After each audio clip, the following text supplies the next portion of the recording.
They didn't even let me say goodbye. My name is Elijah Cross. I'm 62 years old, and until 3 months ago, I taught English literature at Greenridge High. 37 years, 5 principals, thousands of students. And when they handed me my termination letter, it was in a beige envelope that didn't even have my name spelled right. Budget cuts, they said. Declining enrollment, they added. Nothing personal. But I noticed they kept the football coordinator who teaches 3 gym classes a week. They also kept the assistant to the assistant superintendent who spends half her day updating Instagram. They just didn't keep the teacher who made kids read Baldwin and Orwell and Dickinson and think about what it meant to be human. The letter arrived on a Tuesday. I was still grading midterms. I packed my classroom alone. No announcement. No farewell lunch. The hallway I'd walked every day since 1986 was suddenly foreign. I passed a senior I'd tutored back when he couldn't write a coherent sentence. He glanced at me, eyes confused, maybe even guilty, then looked away. They had a substitute in my classroom by Thursday. Some fresh college grad with bright eyes and no idea what was coming. I didn't feel angry at first. Just hollow, like they'd erased me in real time. A few colleagues reached out. "This isn't right, Eli. You deserved better." But they were whispers, not protests. Everyone was afraid of being next. I understood. Fear changes people. I spent the first week walking. Just walking. Past the football field, the rec center, the mural on Jefferson Street that 2 of my students painted after they got clean. I used to think I'd leave behind a legacy. A wall of former students doing good in the world. Now I wasn't sure anyone remembered it all. Then, on a Saturday morning, I got a letter. A real letter. Handwritten, in careful script. "Dear Mr. Cross, I heard what happened. My little brother goes to Greenridge now. He says they replaced you with someone who gives worksheets from Google. I cried when I found out. You saved my life. You probably don't remember this, but in 10th grade, you let me stay after school for 2 weeks to avoid going home. You told me I wasn't broken, that I just needed time. You gave me that. I'm graduating from college next month. English major. Because of you. Thank you. Always, Nia T." I stared at the page until the ink blurred. That afternoon, I pulled my old lesson plans out of the closet. The ones I'd written by hand, revised year after year. The ones that weren't aligned with state metrics, but made kids care. I flipped through them slowly, and then I made a decision. If the school didn't want me, fine. But my students? They still needed someone. I was going to give them a place where no one measured them by standardized test scores, where they could be seen. And I knew just the building to do it in. The old Jefferson Library had been closed for years. Leaky roof, no funding. But the foundation was solid. I called the city office on Monday morning. "Hi," I said. "I'd like to lease a property for something that shouldn't have to exist, but does." The woman at the city office paused when I told her what I wanted to do. "You're aware the building's condemned, right? Structurally unsound?" "No," she admitted. "Just neglected." "Good. So was I." By the end of the week, I had a key to the Jefferson Library. Dust covered every surface. Broken glass sparkled like snow across the main reading room. The roof leaked in 3 places. And the smell, damp wood and old ambition. But the bones were still there. The shelves, the wide windows, the reading nooks no one had sat in for a decade. I brought in a folding chair, a thermos of coffee, and a stack of worn-out literature anthologies. Sat there in the light, filtering through a cracked window, reading aloud like I had a full class. Just me and the ghosts of voices past. It was ridiculous, and it felt like breathing again. The next day, I posted a message in a local Facebook group. Free literature tutoring. No tests, no grades. Just good books and real conversation. Ages 14 to 18. At the Jefferson Library. Saturdays, noon to 2. I didn't expect much. But that Saturday, 3 kids showed up.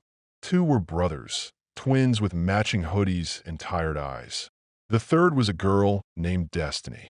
She walked in like she was casing the place, sat cross-armed in the back, and didn't say a word for the first hour. We read of mice and men. I asked them what loneliness meant, what dreams meant. I didn't give them answers. I waited for them to find their own. By the end, Destiny said quietly, Nobody talks like that in school. Nobody asks us what we feel, just what we remember. The next week, there were 7 students. Then 12. Word spread faster than I expected. They came from different schools, some who dropped out, others still hanging on. Some were quiet, others angry, a few just lost. I fixed the roof with help from one of the twins' uncles, a contractor who refused payment. "You taught my niece," he said, handing me a toolbox. "She writes poetry now. Never did before you." Desks came next, donated by a woman who ran a daycare. I cleaned the old chalkboard, rewired the lights, brought in a stack of books I'd saved for a day I never thought would come. It wasn't a school, not officially. No budget, no payroll, no approval. But every Saturday, the chairs filled up. One afternoon, a boy named Jay stayed after. Said his school counselor told him he'd never graduate. She said, "I don't try hard enough," he mumbled. Said I wasn't built for college. I handed him a copy of Invisible Man. "This book doesn't start easy," I said. "But neither did you." He stayed for 2 hours. Came back the next week with notes. Real notes. A few parents started showing up. Not to complain, just to sit in the back, quiet, watching. One of them, Mrs. Harper, came to me after class. "My son was failing English last semester. Now he won't shut up about metaphors. You're doing something right." I smiled. I'm just doing what I was told not to do anymore. That night, as I closed up, I noticed something strange. There was an envelope slid under the door. Inside was a check. $500. No note. Just a post-it stuck on the back. "Keep going." 3 weeks after the anonymous donation, I came back from lunch to find 4 folding chairs and a whiteboard waiting at the front door. No note this time, just the quiet generosity of someone who understood what we were building. Not a school, not officially, just a place where kids could learn without fear. Destiny started helping me set up early on Saturdays. She never said much about her life, but one afternoon she stayed late, staring at the dust particles in the window light. "My counselor says I've got behavioral issues," she said. "But maybe I just hate being talked to like I'm a bomb about to go off." "You're not a bomb," I told her. "You're a spark, different kind of fire." She smiled at that, the kind of smile that takes years to earn and 1 second to lose. Word spread faster than I could have imagined. Some of the kids started calling it the real room, a place where nobody got detention for asking the wrong question. Then the principal of Greenridge High showed up. I recognized him instantly. Mr. DeWitt, neck always craned like he was inspecting a crime scene. He stepped inside during one of our sessions, nodded to the students, then cornered me in the back room. "You've got quite a crowd here," he said. "They keep showing up," I replied. "Can't argue with that." He smiled like someone about to deliver a veiled threat. "I've had some questions from the district office. You're operating without a license. This isn't a registered educational facility. I'm not issuing grades, just giving them time, space, and books. You're competing with the public school system." I raised an eyebrow. If I'm competition, maybe the system needs a rethink. He didn't like that. "You're in violation of several zoning regulations," he continued. "You could be shut down." I looked at the door where 23 students sat, heads down in books, 2 whispering over underlined passages like it was treasure. "Then I'll keep getting shut down," I said, "and I'll keep reopening." DeWitt left without another word. But the next day, the fire marshal came by. "Routine inspection," he said. "Coincidental timing, I assumed." Then the city sent a letter, unauthorized group instruction, a $1,200 fine. No explanation. I was being targeted. Quietly, bureaucratically. I didn't have that kind of money lying around. That evening, I told the students we might have to pause for a few weeks. Destiny stood up in the middle of the room.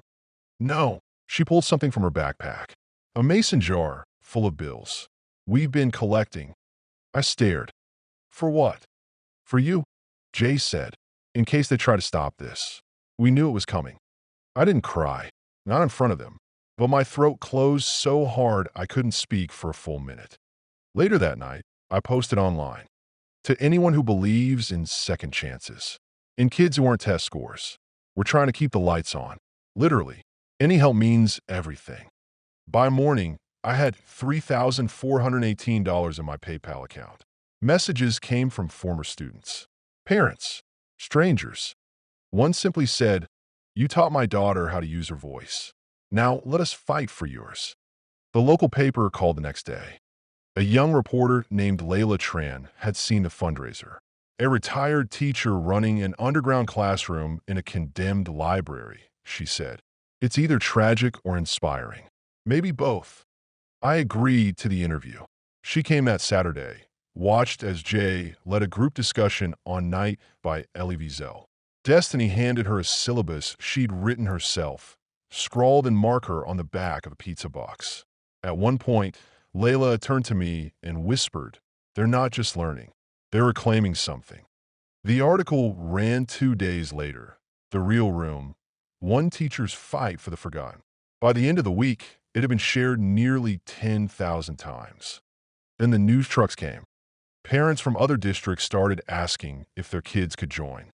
An author I taught once in 1994 emailed to say she'd fly in to guest teach.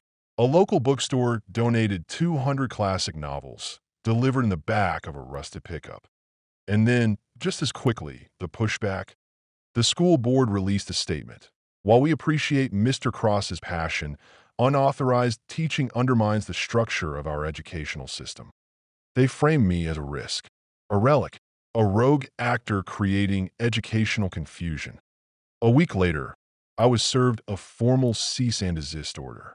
They wanted the Real Room shut down by the end of the month. Zoning violations, safety concerns, operating an unlicensed educational facility. The building inspector returned, this time with a police escort. I let them walk through, let them poke at pipes, and take photos of cracked floor tiles. Let them pretend they cared. But what I didn't expect was the protest. The next Saturday, when the inspector came back with a padlock and a court order, there were already 50 people standing on the library steps. Students, parents, even a few teachers I hadn't seen in years. Some held signs. Books, not bureaucracy. He taught me how to think. Class is still in session. The inspector froze, looked at me. I didn't say a word. He left, quietly. That night I got a call, a voice I hadn't heard in years. "Mr. Cross." "Nia." I blinked. "I'm at the University of Chicago now. I'm student president of the Education Equity Coalition. We saw the article. We're sending a legal team. You don't have to fight this alone." I leaned against the wall and let that sink in. 37 years of teaching. I never once thought the students I fought for would grow up and fight for me. The next morning, the city council invited me to speak. "I'm not looking for applause," I told them. "I'm asking why it's okay to pour money into security cameras but not libraries. Why we praise innovation but punish passion. Why we've decided that the only knowledge worth having comes with a barcode." There was silence after I finished. And then one of the council members stood. "My son goes to your Saturday class. He was failing last semester. Now he wants to be a writer." He looked around the room. "I think we need to rethink what counts as a school." The court order was rescinded 2 days later. Not overturned, rescinded. Quietly, almost like someone in power realized the optics were bad. The mayor released a vague statement about educational innovation in unconventional spaces. I didn't care for the politics. I just cared that the locks never came. By the following week, we had fire extinguishers installed, a working HVAC unit, donated by a trade school alumni, and our first proper chalkboard since 2007. The Real Room was no longer a rumor. It was a movement. Students came from outside the district. Some skipped Saturday jobs just to be there. A few brought siblings, some not even in high school yet. I started keeping extra books on hand for younger readers. Charlotte's Web, Hatchet the Giver. One morning, Destiny showed up an hour early, holding a manila folder. "What's this?" I asked. "Curriculum ideas," she said, without a hint of irony. "And maybe I want to teach the younger kids. Reading comprehension stuff. You think I can?" I handed her the key to the supply closet. "Already knew you could." In the months that followed, we got a nameplate for the front door, Jefferson Community Learning Center. A fancy label for a space that still ran on coffee, conviction, and donated toner cartridges. We weren't accredited, But somehow, kids were learning more than ever. A former student of mine who now worked in IT offered to wire the place for internet. Another, a retired firefighter, offered to teach fire safety. The space grew, not just in size, but in purpose. We added a night class for adults working toward their GED. Emily, a mom of two who once wrote me off as just an old book guy, now led Wednesday sessions on basic literacy. She cried the first time someone told her thank you. Then, on a cool autumn morning, I got a package. No return address. Inside was a framed photo of my old classroom at Greenridge. My desk. The bulletin board with quotes from Maya Angelou and James Baldwin. On the back, scribbled in Sharpie, "You never stop teaching. You just found your real classroom." I placed it by the front door. One Saturday, a boy I'd never met before wandered in with his hoodie pulled low and a busted notebook clutched tight. Sat in the back. Didn't say a word. At the end of the session, he lingered. "You're Mr. Cross?" he asked. "That's what they used to call me," I said. "Now, I mostly go by, hey, and can you read this?" He smiled just a little. "My mom told me to come. Said you helped her believe she was smart once." He paused. "I don't think I'm smart." I handed him a copy of The Outsiders. "Start with this," I said. "Then come back next week and prove yourself wrong." He took the book and walked out into the light, like maybe he was carrying something heavier than paper and lighter than doubt. That night, I sat alone in the library, light spilling onto worn tile and words echoing from dog-eared pages. No grades, no rules, just learning, real and raw. They forgot about me once, but I never forgot about them. And now, they're remembering who they are. One Saturday at a time.